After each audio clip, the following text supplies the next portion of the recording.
Hello guys, welcome to another Train Sim World 2 news article video. I'm gonna get inside here. And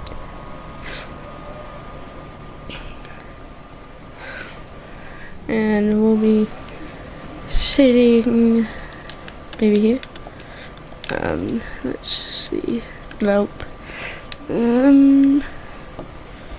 Let's see. Up here, maybe.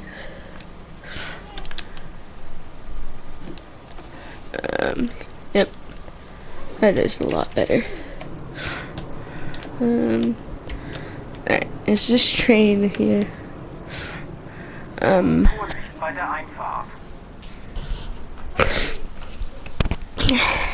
Excuse me. Hang on. Alright, sorry about that.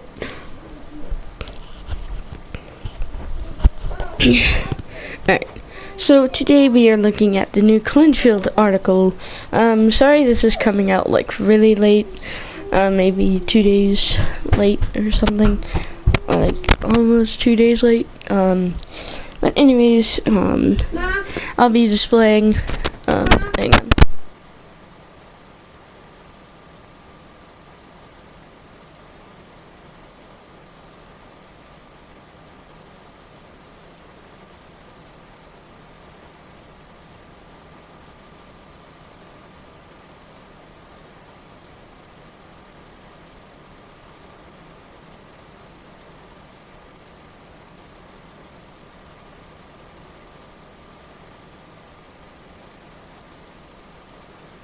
Alright, sorry about that.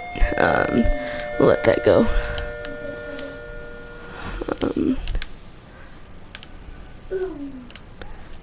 I thought there was, yeah, there's an S-Bond stog over there somewhere. Oh no, that's a talent too. Okay. Oh well. But anyways, today we are looking at the new Clinchfield article called Turns, Shifters, and Manifests, which is basically the Clinchfield Railroad. So yeah, we have 13 screenshots which I'll be displaying at the end of the video, but I couldn't get them all because they kept loading, and I kept trying over and over again, and they just kept loading, but I got like 11 of them.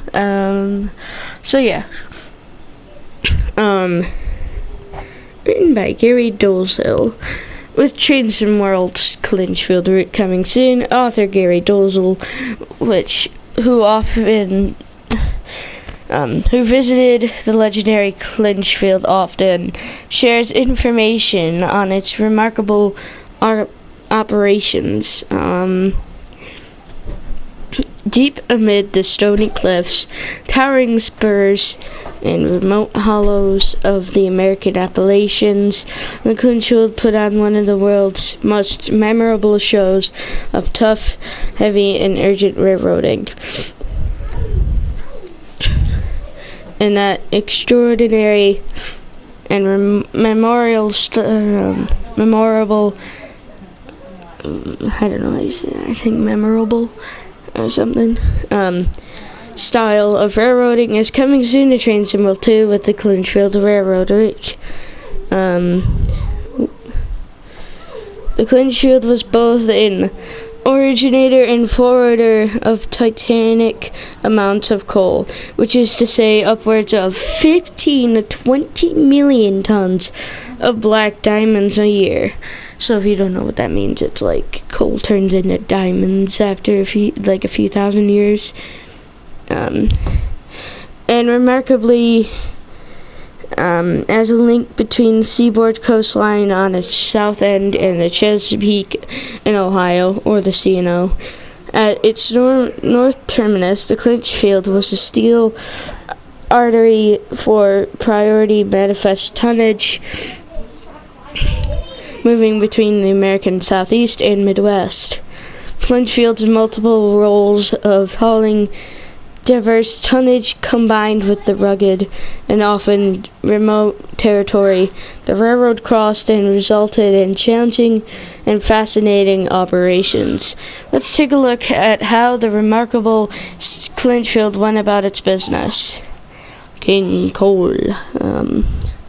Coal was king on the Clinchfield. Of the millions of tons of coal the railroad moved each year, approximately 45% of originated on the railroad, with vast majority of that from the many mines between Elkhorn City and Dante, while 55% was coal tonnage received from or forwarded to its connections. Mainline coal extras. Moving the coal received from its connections was the task of a nearly endless armada of Clinchfield's coal extras. The majority, but certainly not all, of coal received from connections moved south. For through movements of coal, Clinchfield's primary partner was the Chesapeake in Ohio, or was it C&O? Clinchfield, CRR and C&O traded more than 110,000 hoppers of coal per year.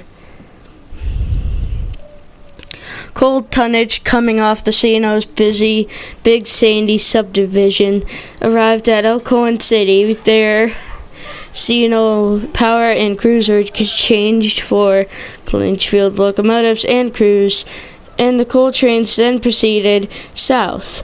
These trains were run as extras on the CRR, and the heaviest of such were given rear helpers, called pushers by the CRR crews, from Elkhorn City to Dante.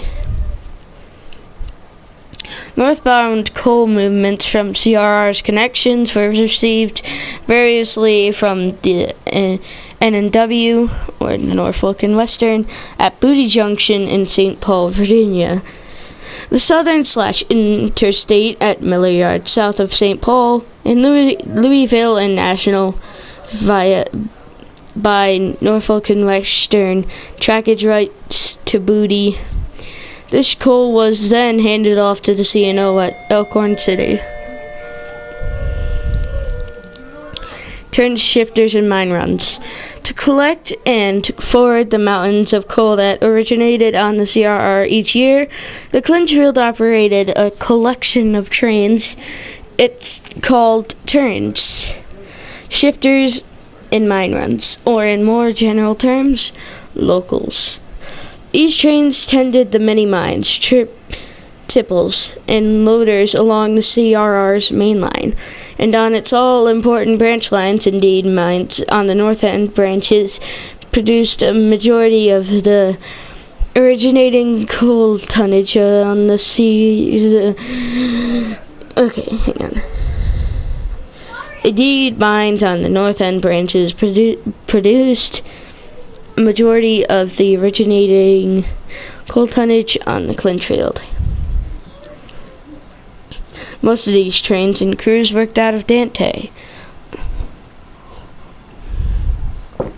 Hopefully I'm saying that right. Dante? I don't know. Although several crews and jobs were also based at Elkhorn City, for originated coal movements, Dante was simply put the heart of the railroad.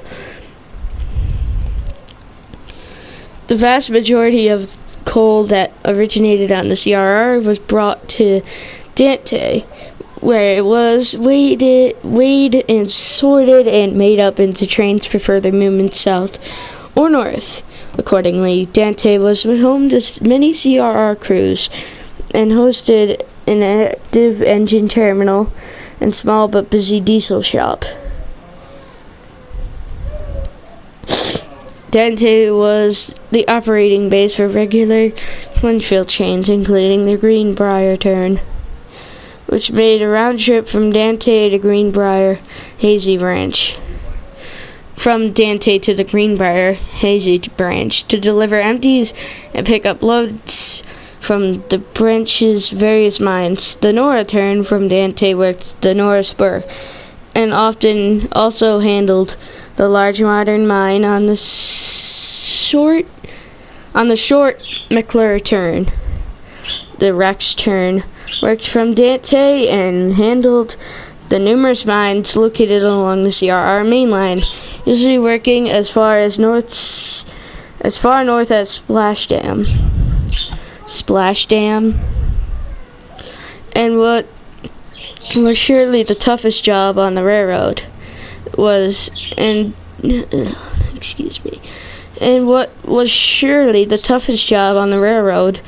the Moss turn, which operated twice a day. The Moss turn originated at Dante and worked the rugged Fremont branch. A unique and challenging aspect of the Fremont branch was that coal loads moved in both directions. Coal loads naturally moved off the branch from its several mines, and raw coal loads from other mines were taken to the Great Moss Mine and facility, where it was processed. Many small mines did not have processing capabilities. It was not uncommon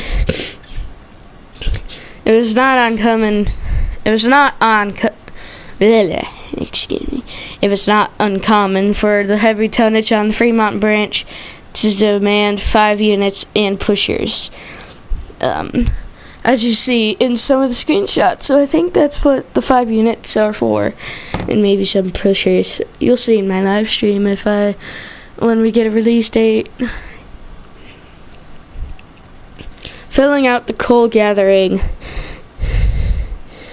duties were several yard and mine run jobs operated from Elkhorn City, which would gather coal from the multiple coal docks and loaders adjacent to the Elkhorn City yard, and work south along the main line as needed. Manifest freights and the Florida perishable. Manifest and bridge traffic on the Clinchfield was literally outweighed by coal.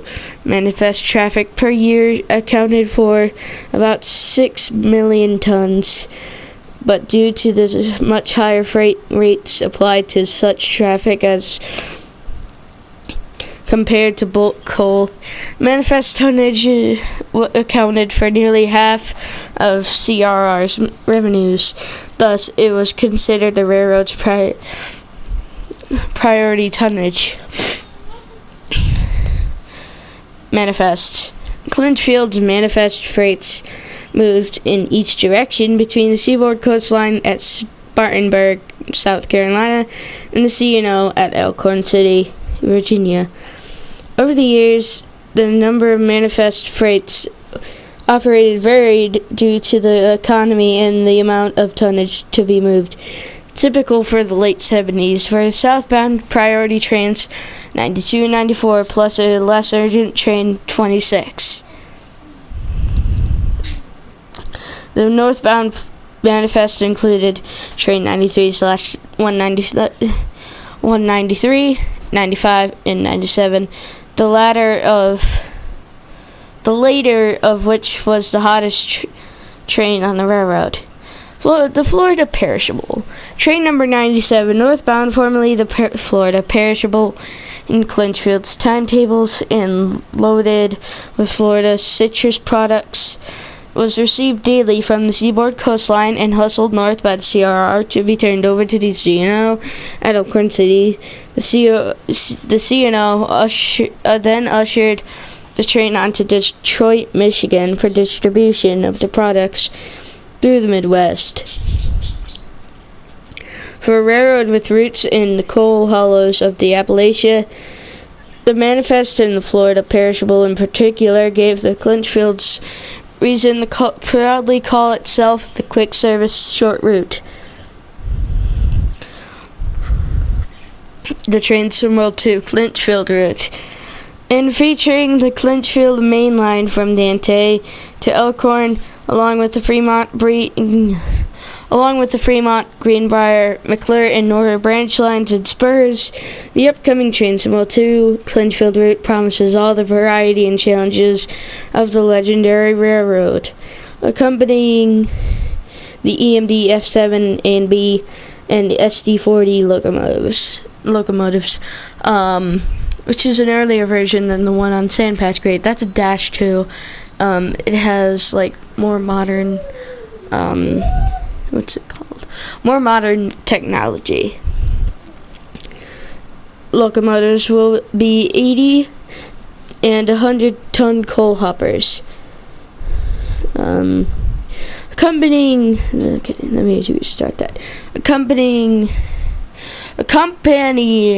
the EMD F7A and B and the SD40 locomotives will be 80 and 100-ton coal hoppers, a 50-foot CRR boxcar, a Fruit Growers Express insulated boxcar, and a classic Clinchfield Santa Fe styled steel caboose.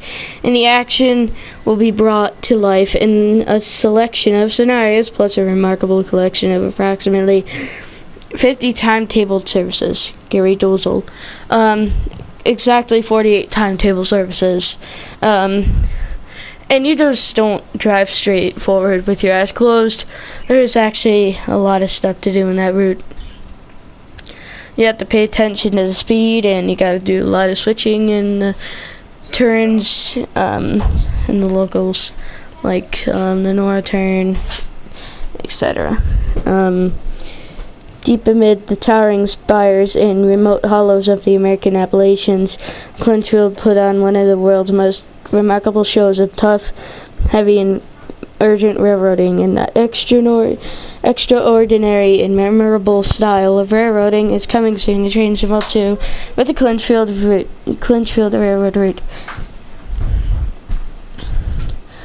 On the upcoming route, CRR EMD SD40 3019 is crossing the Hill Mill Bridge near Splashdam, Virginia. They're talking about the screenshots, by the way.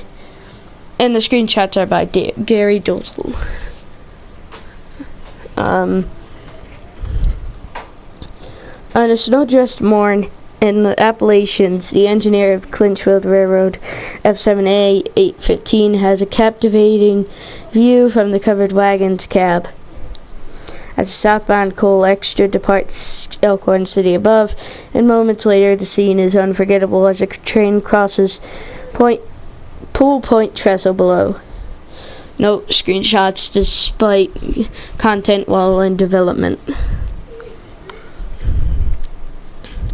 Representative of the armada of mainline coal extras that plied the Clinchfield CR Extra 3019 South rolls through Bertha. That's the diminutive but grandiosely named atomic loader at left. They're talking about the coal loader in the screenshot on the left. Simply put, Dante was the heart of the railroad's coal operations. Dawn is just breaking at the Dante diesel shops as veteran Clinchfield EMD F7A 820 awaits another day of toting coal. Working from Dante, numerous turns and shifters serve the north end of the Clinchfield and its many coal mines, loaders, turns, and tipples. The Greenbrier turn served mines on the Greenbrier Hazy Branch. On the upcoming Transvaal 2 Clinchfield route, CR F7 814 and Kin are working the rural mine. Worked from Dante by the Nora turn. The Nora Spur was home to the railroad's steepest grades at 3.4% grade. At 3.4%, which is 3.5%. And two busy mines, the Blue Diamond Mine above and the Kilgore Creek Mine below. You got 3 SD40s loading at the Blue Diamond and 3 SD40s working at Kilgore Creek Mine. The single largest coal tonnage producer on the Clinchfield Railroad was Fremont Branch's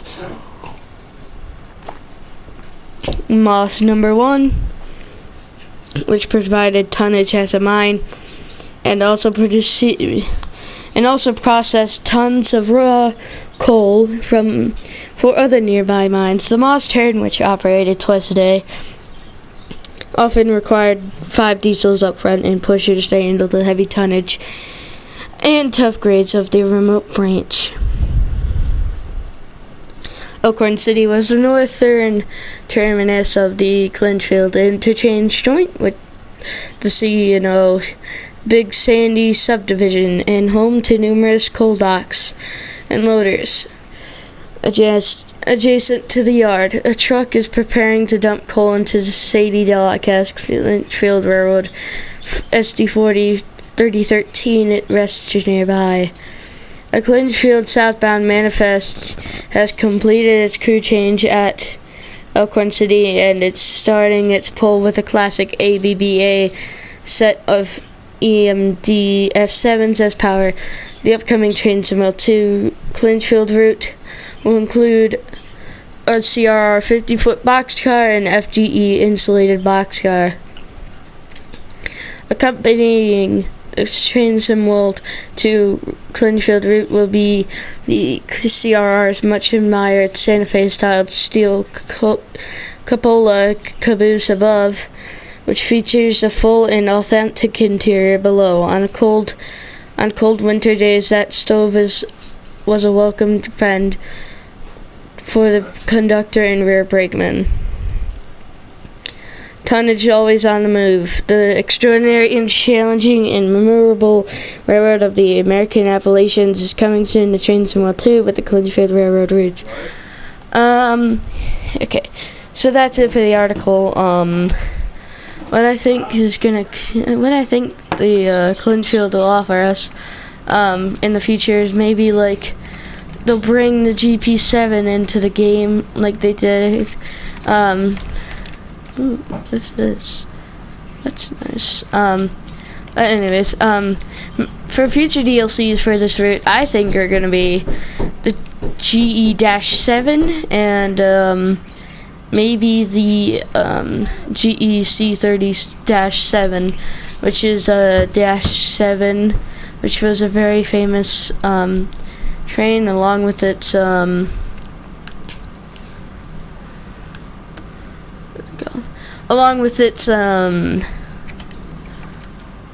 other dash friends like the -8 and the -9. We have the -8 in the game for the sand patch grade.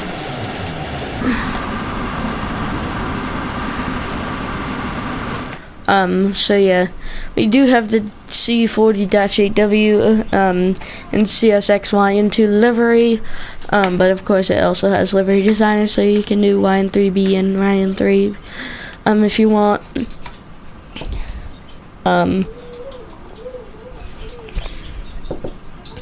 What they could include is maybe the GP7, maybe some more loading coal services on the mainline mines that aren't going to be used in the timetable right now, and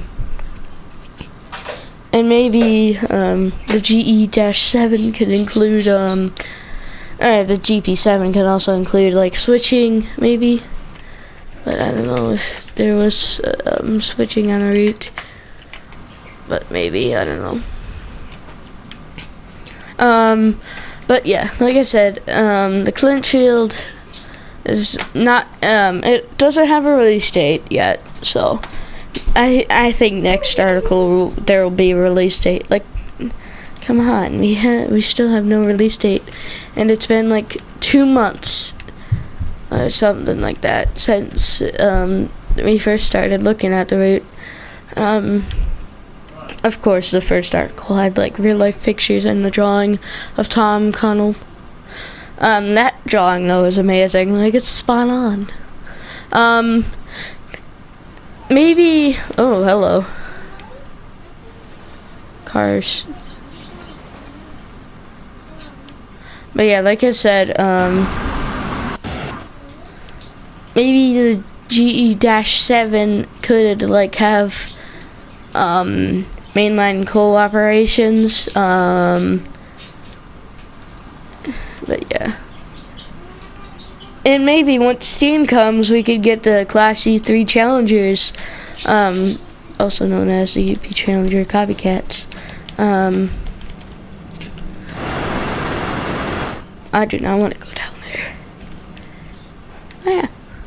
But yeah, we could also get like a livery add-on pack for the SD40. You can maybe get like the gray and yellow livery, and then for the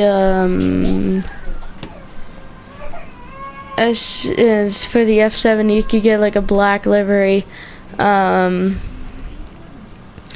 SD40 has black, F7 has gray and yellow. So yeah,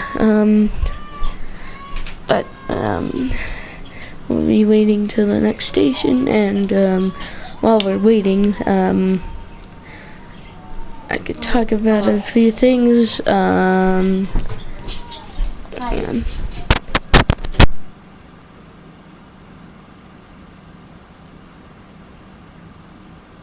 Alright, I'm back. So what the route could include, well, of course, we have the, few of the branch line runs, so I saw journey mode. Chapter 1 is your tutorials and scenarios, of course, like, every single one. Chapter 2 is with, like, a few mainline runs just to get known of the mainline. And the rest of the chapters are like branch line runs, like the Moss turn, the Nora's turn, etc.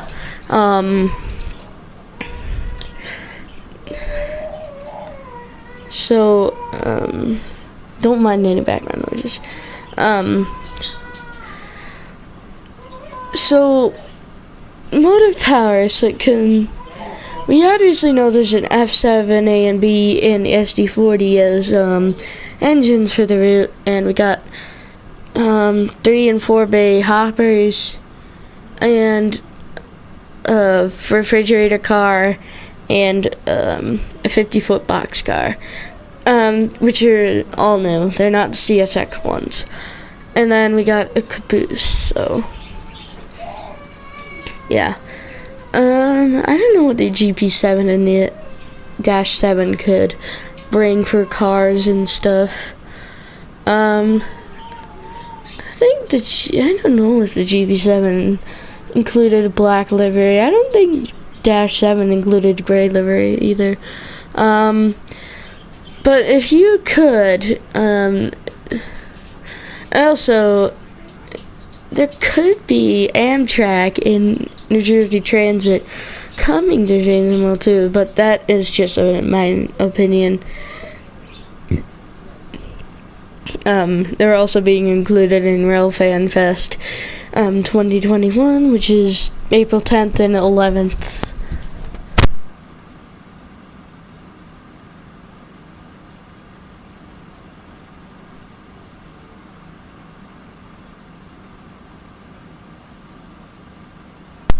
I think we're slowing down here.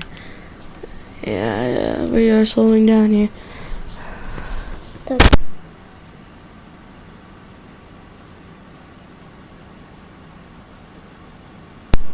So yeah, that's only my personal opinion. You don't have to listen to me. But we're about to get off the train, so yeah. Let's see, which platform are we gonna be on? The red side, okay. We're gonna go down here.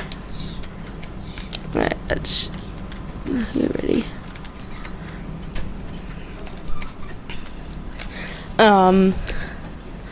But if Amtrak was included, I would say Washington DC to Baltimore, or the old Train World route.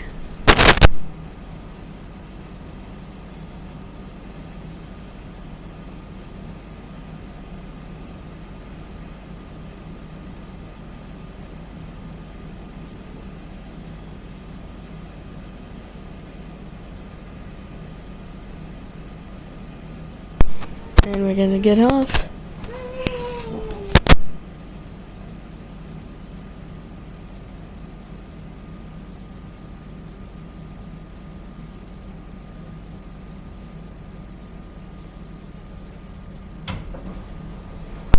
and we're off the train.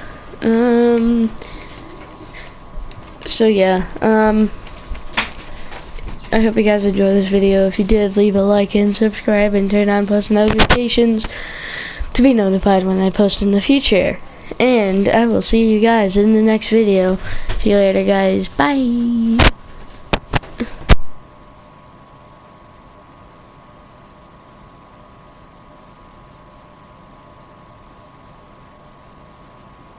We'll be seeing the station, we'll be seeing the train leave the station first though before I end it.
No, that's really it.